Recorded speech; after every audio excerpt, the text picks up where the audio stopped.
এখন বাজে দুপুর একটা, তো এখন থেকে ব্লগটা শুরু করছি। আর ব্লগটা শুরু করবে দেখো মার এখানে রান্না কমপ্লিট হয়ে গেছে। তো মা আজকে কী কী রান্না করছে আমি নিজে জানি না, তাও মার যেহেতু রান্না কমপ্লিট হয়ে গেছে আমি চলে গেছিলাম স্নান করতে। দেখো স্নান করে চলে স্নান করে আসার পর দেখি মা এখানে পাঁপড় ভাজছে। আর পাঁপড় ভাজা হয়ে গেলে দেখো পাঁপড় ভাজা দিয়ে এখানে ভাত দিয়ে দিলে, এখানে ডাল আছে আর ওখানে সয়াবিনের তরকারি আছে। তো পাঁপড় ভাজা দিয়ে ভাত খেলাম। ভাত খাওয়ার পর দেখো আমার একটা পার্সেল এসেছিলো, সেই পার্সেলটাই এখন আনবক্সিং করছি।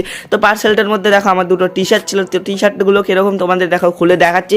তো টি শার্টগুলো কীরকম হয়েছে কমেন্ট করে নিশ্চয়ই বলবে। দেখো white and black T shirt ছিল এটা। তো টি শার্টটা কীরকম হয়েছে কমেন্টে নিশ্চয়ই বলবে। তারপর একটুখানি ঘুমিয়ে গেছিলাম, ঘুমতে করবো তো দেখে ঘরে দুধ ছিল। তো দুধ দিয়ে এখন দেখো সন্ধ্যাবেলায় বানিয়ে নিলাম চা। তো চা বানানোর পর বিস্কুট দিয়ে দেখো সন্ধ্যাবেলায় চাটা খেয়ে নিলাম। চাটাকে খাওয়ার পর দেখো এই অন্ধকার গলে দিয়ে হেঁটে হেঁটে হেঁটে হেঁটে চলে গেলাম এই দোকানটাতে। এই দোকান থেকে দেখো 2 প্যাকেট বড় বড় প্যাকেটের ম্যাগি নিয়ে আসলাম। ম্যাগি আনার পর মার কাছে দিলাম। মা দেখো ম্যাগিটাকে বানানো শুরু করে দিল। সবার প্রথম সবজি বেছে নিল, তারপর দেখো এখানে ম্যাগি বানিয়ে নিল। ম্যাগি বানানো হয়ে গেলে দেখি মা এখানে ম্যাগি খেতে খেতে ভাত বসিয়ে দিয়েছে। আর এখানে ভাত কমপ্লিট হয়ে গেলে রাতের খাবার দিলে এখন ভাত খাবো। আমি ভাত খাই। তোমরা মিনি ব্লগের জন্য চ্যানেলটাকে সাবস্ক্রাইব করো ততক্ষণের জন্য। বা